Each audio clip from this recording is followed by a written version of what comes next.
정의의 여인상 또는 법의 여인상이 있습니다. 한 손에는 칼, 한 손에는 천칭 저울을 들고 있습니다.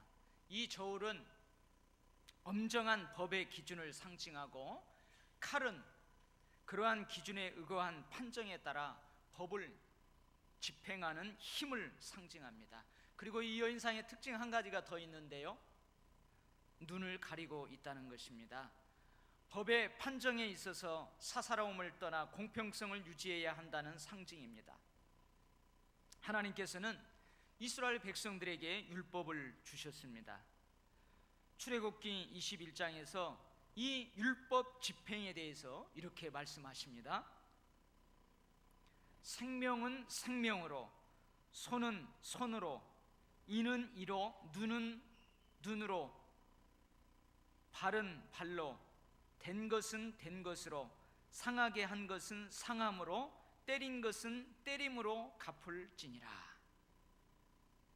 얼마나 무섭습니까? 내가 그 사람을 죽였으면 반드시 내 생명으로 그걸 갚도록 법을 집행하라는 거예요. 내가 그 사람의 눈을 상하게 했으면 나도 눈을 상함으로 그것을 갚도록 하라는 거예요. 이러한 법과 사랑이 어깨를 나란히 할 수 있을까요? 법은 허다한 죄를 엄중하게 판단하고 칼처럼 단호하게 집행합니다. 그런데 사랑은 허다한 죄를 덮어줍니다. 양손에 긍휼과 자비를 가지고 있는 사랑은 허다한 허물을 용서해 줍니다. 사면해 줍니다. 감해 줍니다. 이러한 사랑과 법이 어떻게 어깨를 나란히 할 수 있을까요? 그래서 율법이 가지고 있는 문제에 대해 비난하면서 율법을 완전히 거부하는 율법 폐기론자들이 있었습니다. 반면에 율법에 의해 세상은 의롭게 될 수 있다는 율법 맹신론자들도 있었습니다. 우리의 역사 속에서 법과 사랑은 항상 공존해 오고 있습니다. 서로 부딪히며 갈등하든 서로를 보완하든 그렇게 법과 사랑은 항상 우리의 삶에 함께하고 있습니다. 오늘 우리에게 주시는 하나님의 말씀입니다. 남을 사랑하는 자는 율법을 다 이루었느니라. 모든 계명은 내 이웃을 내 자신과 같이 사랑하라 하신 그 말씀 가운데 다 들었느니라. 사랑은 율법의 완성이니라. 우리는 율법 폐기론자도 아닙니다. 우리는 율법 맹신론자들도 아닙니다. 우리의 구원과 우리의 성화는 율법이 아닌 예수님을 믿는 믿음과 성령의 역사에 있음을 우리는 인정합니다. 하지만 우리는 율법이 하나님의 뜻을 나타낸다는 사실 또한 인정합니다. 우리는 율법으로부터 자유롭게 되었지만 그 율법을 가지고, 그 자유를 가지고 율법을 기쁨으로 이루어 갑니다. 율법을 혐오하지도 않고 거부하지도 않습니다. 율법의 정신과 교훈을 배우고 가르치며 실천합니다. 이것이 우리 그리스도인들이 율법을 대하는 태도입니다. 우리가 수많은 사람들과 함께 살아가는 사회, 국가, 어떤 공동체에서 필연적으로 법, 즉 규칙과 질서가 필요합니다.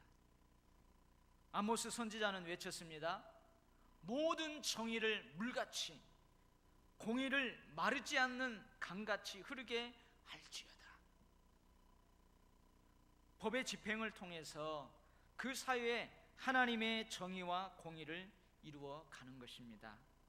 그런데 그곳에 법이 있음에도 하나님의 정의와 공의는 물같이 마르지 않는 샘같이 흐르지 않았습니다.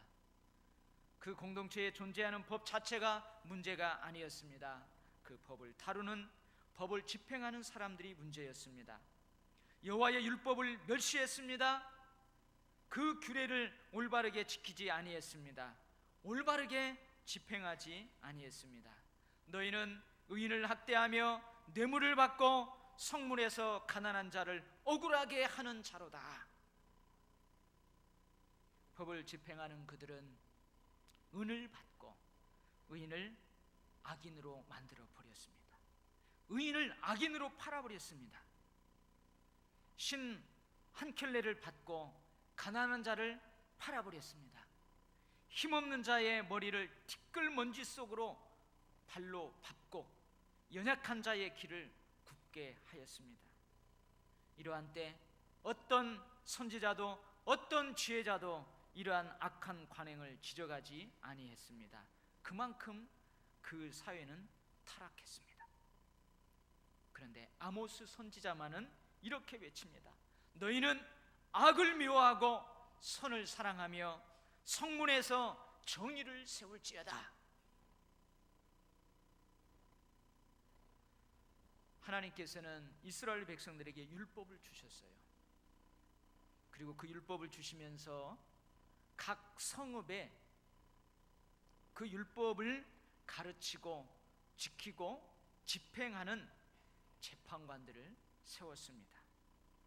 하나님께서는 이스라엘 백성들에게 율법을 주시면서 그 율법에 따라 재판하는 재판장이 명심해야 할 몇 가지를 말씀하셨습니다.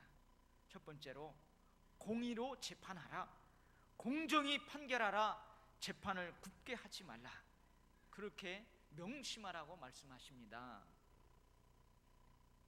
가난한 자의 편을 들지 말라.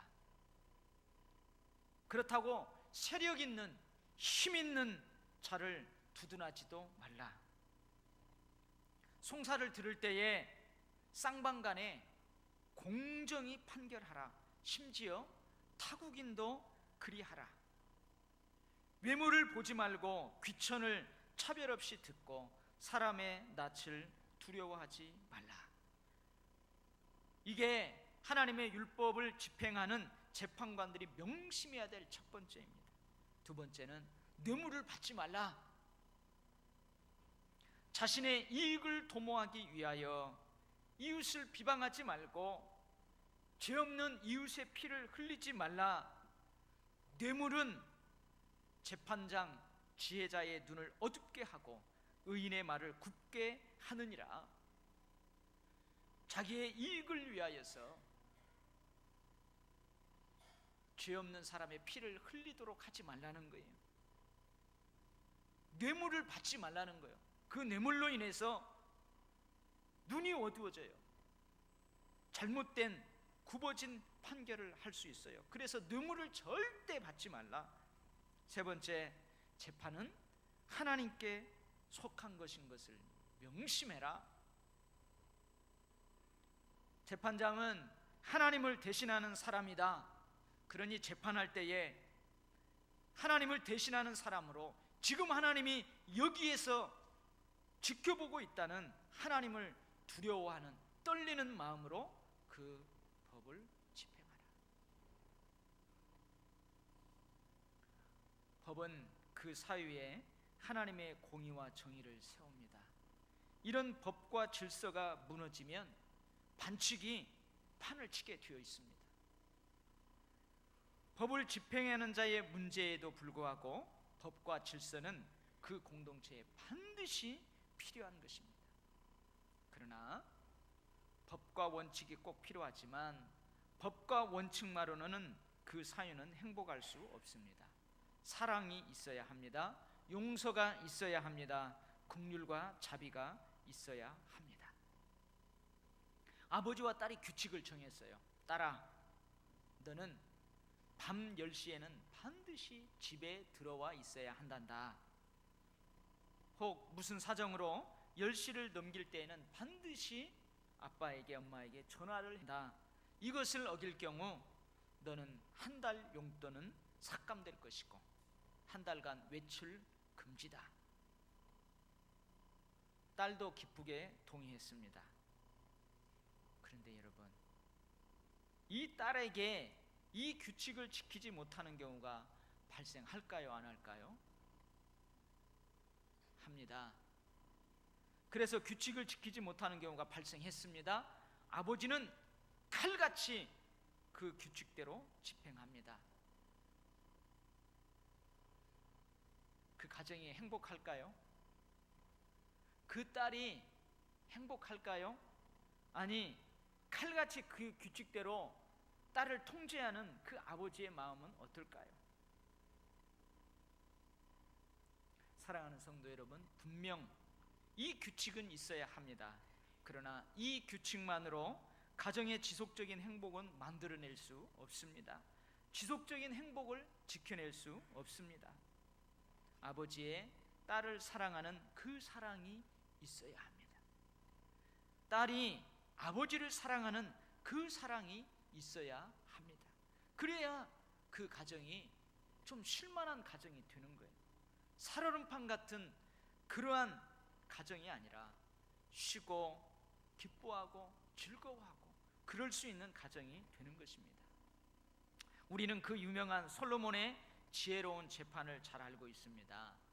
한 집에 두 여인이 살고 있었어요. 근데 이 두 여인이 같은 날 아이를 출산하게 되었습니다. 아이를 출산한 지 하루 이틀, 사흘이 지났어요. 근데 그 두 여인 중에 한 여인이 자기가 낳은 아이를 옆에 두고 잠을 자다가, 이 잠자리가 좀 어수선한 모양이죠. 이 어머니는 잠을 자다가 어떻게 해가지고 자기가 그 갓 태어난 아이를 덮쳐버렸어요. 그래서 그 아이가 그만 질식사해서 죽고 말았어요. 질식사를 한 거예요. 깨어나 보니까 자기가 낳은 아들이 죽어 있는 거예요. 밤에 몰래 이 여인은 죽은 그 아들을 가슴에 품고 같은 집에서 같은 날 아이를 낳은 그 여인이 자고 있는 방에 들어가서 살아있는 그 여인의 아들을 자기 품에 안고 대신 죽은 자기 아들을 그 여인의 곁에 뉘었습니다. 몰래 바꿔치기를 한 거예요. 여인이 깨어나서 보니까 자기 아들이 죽어 있는 거예요. 근데 죽은 아들을 보니까 내 아들이 아니야. 내 아들은 저 여인이 자기 품에 안고 있는 거예요. 그러면서 이 두 여인이 서로 살아있는 아들이 자기 아들이라고 주장을 하는 거예요. 그래서 재판장에 오게 됩니다. 재판정에 오게 됐는데 그때 재판장이 누구예요? 솔로몬 왕이에요. 솔로몬은 판결합니다. 산 아이를 데려와라. 살아있는 아이를 데려와라. 그래서 정확하게 반으로 나누라. 그래서 반절은 이 여인에게 주고 반절은 저 여인에게 주라. 여러분, 반반 나누면 공평한 거 아닙니까? 반반 나누면 공평한 거 아니겠어요? 좀 불공평하다고요? 그러면 죽은 아이도 데려와라. 죽은 아이도 정확하게 둘로 나누어서 반은 이 여자에게 주고 반은 저 여자에게 줘라. 더더욱 공평한 거 아니겠습니까? 그러나 공평한 판결은 결코 살아있는 아이를 살릴 수 없습니다. 한 여인, 사실은 살아있는 그 아이의 어머니의 사랑이 그 아이를 살립니다. 안 됩니다. 안 됩니다. 그 아이의 반을 내게 주지 않아도 됩니다. 죽이지 말고 살려서 저 여인에게 주십시오. 제발 그 아이를 살리십시오. 법 조항대로 공평하게 법이 집행되었다면 그 아이는 살지 못했을 것입니다. 그 어머니는 행복하기는커녕 평생 상처를 가슴에 안고 슬픔 가운데 살아야 했을 것입니다. 물론 솔로몬은 이 어머니의 사랑을 자극하기 위해 그러한 판결을 내렸을 것입니다. 그래서 지혜로운 재판으로 유명한 거 아니겠습니까? 음행을 저지르는 현장에서 잡혀온 가늠한 여인을 율법에 능한 율법 박사들인 서기관과 바리새인들이 예수님께 데려왔어요. 현장에서 음행을 저지르다가 잡혀온 가늠한 여인을 어떻게 처리해야 되는지 율법 박사들, 서기관과 바리새인들이 모르겠어요? 정확하게 압니다. 누구든지 남의 아내와 간음하는 자 곧 그의 이웃의 아내와 간음하는 자는 그 간부와 음부를 반드시 죽일지니라. 어떤 남자가 유부녀와 동침한 것이 드러나거든 그 동침한 남자와 그 여자를 둘 다 죽여 이스라엘 중에 악을 제할지니라. 여러분, 이게 법이에요. 법대로 하자면, 법대로 집행하자면 이 여인은 죽게 되어 있습니다. 그래서 많은 사람들이 이 여자를 돌로 쳐 죽이려고 다 돌을 손에 들고 법 집행을 기다리고 있습니다. 그런데 예수님께서 법 집행을 기다리고 있는 사람들을 향해 이렇게 말합니다. 너희 중에 죄 없는 자가 먼저 돌로 치라. 결국 고발하던 자들이 법 집행 현장을 다 떠나버립니다. 그리고 예수님께서 그 여인에게 나지막하게 말씀하십니다. 여인아, 너를 고발하던 그들이 어디 있느냐? 너를 정죄한 자가 없느냐? 나도 너를 정죄하지 아니하노니 가서 다시는 죄를 범하지 말라.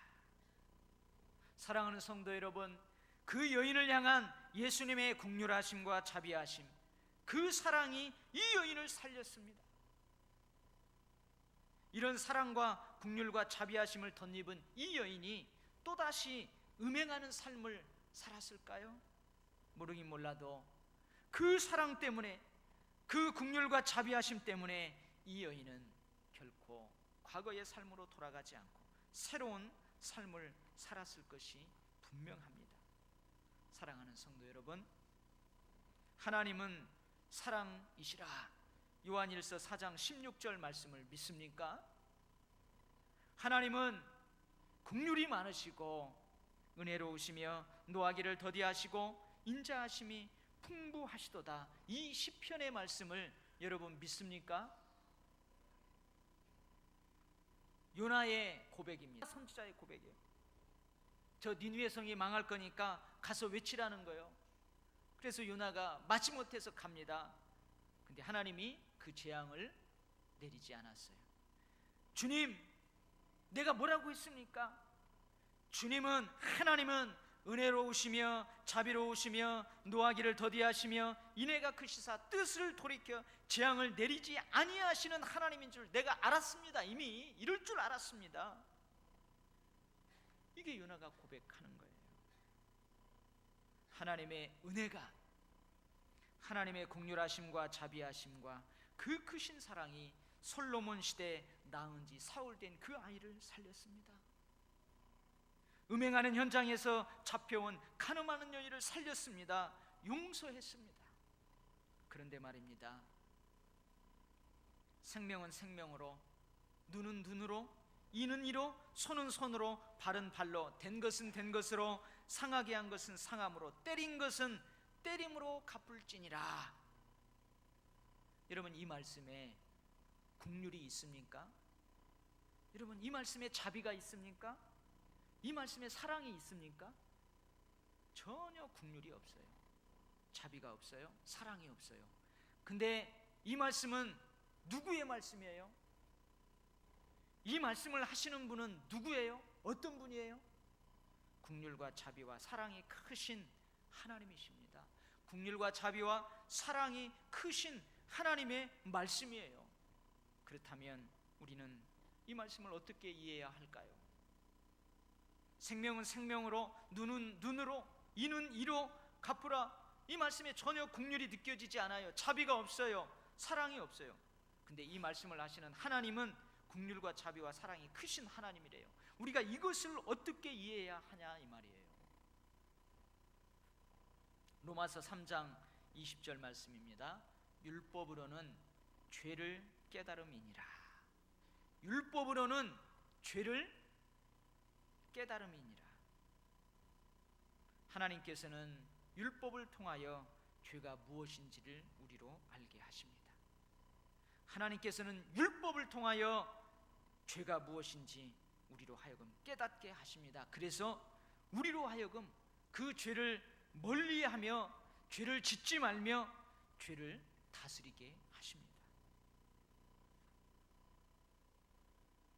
생명에는 생명으로, 눈은 눈으로, 이는 이로 갚을지니라. 이 말씀은 바로 율법의 예방적 기능을 강조하는 말씀입니다. 율법대로 살지 못하고 그 율법을 어기면, 죄를 지으면 죄의 대가는 이렇게 무서우니 법대로 살라는 말씀입니다. 하나님의 말씀대로 살라는 말입니다. 여러분, 훈련은 어떻게 해야 돼요? 훈련은 강하게 해야 합니다. 훈련은 혹독하게 합니다. 그래야 실전에서 승리하게 되는 거예요. 여러분, 예방은요 강하게 해야 됩니다.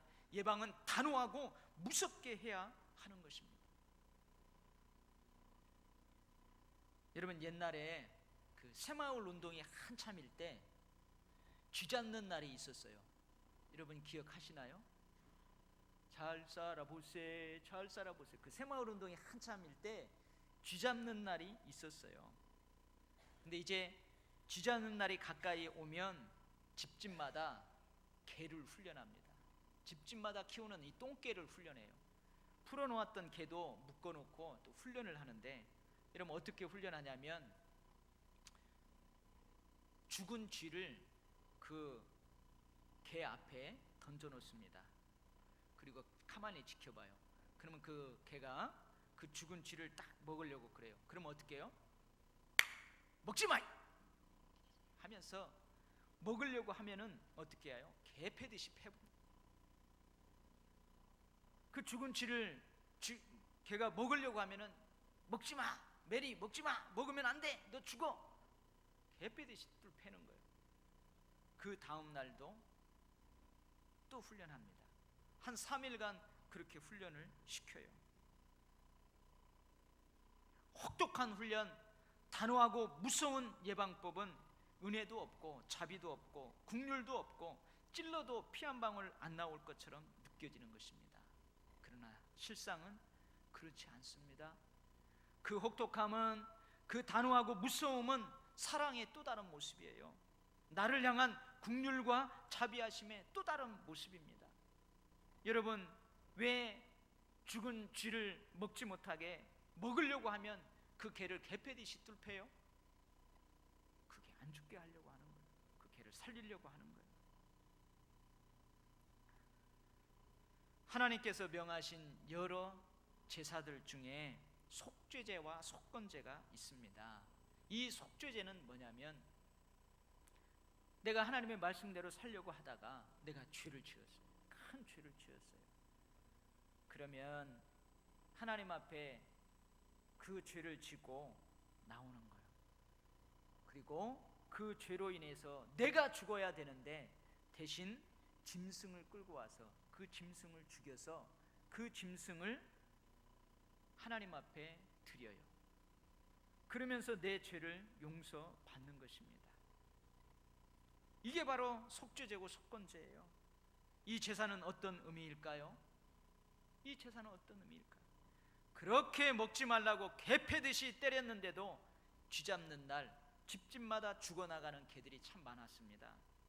그렇게 예방을 철저히 했는데도, 그렇게 훈련을 철저히 했는데도 법을 어기는 것입니다. 그래서 하나님은 법을 어긴 나를 대신해서 짐승을 죽여 죄를 속하는 제사를 드리게 하는 것입니다. 예방은 철저히 하시지만, 예방은 혹독하게 하시지만 후속 조치 과정에서 하나님은 한없이 자비하시고 긍휼이 크시고 사랑이 크십니다. 선악을 알게 하는 나무의 열매는 먹지 말라. 너가 먹는 날에는 반드시 죽으리라. 죽으리라, 무서운 예방법입니다. 경고의 말씀입니다. 그럼에도 불구하고 아담과 하와는 그 법을 어겼습니다. 그래서 에덴 동산에서 쫓겨나요. 그런데 하나님이 어떻게 하십니까? 이제 에덴 동산을 떠나서 살아야 가야 될 그들 아담과 하와를 위해서 가죽옷을 지어 입히십니다. 가죽옷을 입히기 위해 하나님은 짐승을 희생시키신 것입니다. 사랑하는 성도 여러분, 그래서 사랑에는 희생이 따르는 것입니다. 자비, 은혜, 긍휼, 사랑, 거기에는 희생이 따르는 것입니다. 원칙이 무너지면 반칙이 판을 치고, 원칙이 너무 강하면 인칙, 사람 냄새가 안 나요. 그 너그러움이 없어요. 그리고 신칙, 하나님의 통치, 하나님의 다스림이 끼어들 자리가 없어요. 원칙이 무너지면 반칙이 판을 치고, 원칙이 너무 강하면 인칙과 신칙이 사라진다. 여러분, 이 말은 참 쉬운 말입니다. 그러나 이 말을 적용하며 산다는 것은 참으로 어렵습니다. 성도 여러분, 법과 원칙은 꼭 필요합니다. 그러나 법과 원칙만으로는 그 사유는 행복할 수 없습니다. 사랑이 있어야 합니다. 용서가 있어야 합니다. 긍휼과 자비가 있어야 합니다. 그러나 반대로 사랑만으로는 사회에 공의와 정의가 세워질 수 없습니다. 법과 원칙이 있어야 합니다. 지식은 교만하게 하며 사랑은 덕을 세웁니다. 지식과 함께 넘치는 그리스도의 사랑을 알아가야 합니다. 우리의 사랑은 점점 더 풍성해져야 합니다. 그러나 그 풍성해지는 사랑에 지식과 모든 총명도 점점 더 풍성해져야 합니다. 여러분, 우리 가정에 질서가 있어야 됩니다. 그러나 사랑도 있어야 합니다. 그래야 우리의 가정이 행복할 수 있는 거예요. 직장과 사업장, 노사 간에 법과 원칙이 반드시 있어야 됩니다. 그러나 그 법과 원칙만으로 회사는 안정화되지 않습니다. 자비가 있어야 됩니다. 사랑이 있어야 됩니다. 은혜가 있어야 됩니다. 국가도 마찬가지입니다. 여러분, 국가와 국민 사이에 법과 원칙만으로 그 국가는 안정될 수 없습니다. 그래서 여러분, 특사가 있지 않습니까? 특사가, 가명이 있고 사랑이 있어야 돼요. 자비가 있어야 돼요. 은혜가 있어야 됩니다. 교회도 마찬가지입니다. 교회도 질서가 있어야 돼요. 법과 원칙이 교회에 있어야 됩니다. 그러나 그것만으로 교회가 평안하지 않습니다. 교회가 부흥하지 않습니다. 거기에 사랑이 있어야 됩니다. 한없는 하나님의 자비와 긍휼이 있어야 합니다. 사랑하는 성도 여러분, 오늘 하나님은 우리에게 말씀하십니다. 남을 사랑하는 자는 율법을 다 이루었느니라. 모든 계명은 내 이웃을 내 자신과 같이 사랑하라 하신 그 말씀 가운데 다 들었니라. 사랑은 율법의 완성이니라. 기도하겠습니다.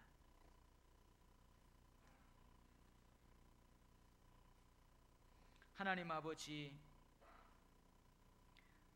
우리 가정이 왜 행복하지 못한지요? 혹 법과 원칙만을 내세우는지요? 사랑은 사라져 버린 것은 아닌지요? 아니, 사랑만 있고 어떠한 질서와 원칙과 예절은 떠나버린 것은 아닌지요? 왜 우리 국가가 이렇게 불안한지요? 법과 원칙만을 따지고 긍휼과 자비와 사랑은 다 내팽개쳐 버리지는 않았는지요? 반대로 사랑과 긍휼과 자비만 내세우고 법과 원칙, 질서는 다 내팽개쳐 버리지 않았는지요? 하나님, 우리 교회, 직장, 사업장은 어떤지요? 하나님 아버지, 우리를 불쌍히 여겨주시고 우리에게 솔로몬과 같은 지혜를 주옵소서. 우리에게 솔로몬과 같은 지혜를 주시옵소서. 우리에게 가늠하다 현장에서 잡혀온 그 여인 앞에 서 있는 예수님의 마음을 우리의 마음으로 이식받게 하여 주시옵소서. 하나님, 그래서 우리 가정이 행복하기를 원합니다. 우리 직장과 사업장이 안정되고 우리 국가가 안정되고 온 국민이 더불어 잘 사는 나라 되기 원합니다. 우리 교회가 평안 가운데에 든든히 서가고 하나님의 사역의 지평을 넓혀가고 하나님 맡겨진 사명들을 온전히 이루어가는 가운데 행복한 신앙생활 하기를 원합니다. 주님, 우리에게 율법과 사랑, 이 균형을 잘 잡고 어떻게 어느 때에 어떻게 처신해야 되는지 그 지혜를 터득할 수 있도록 하나님께서 큰 은혜를 내리워 주시옵소서. 예수님 이름으로 기도하옵나이다. 아멘.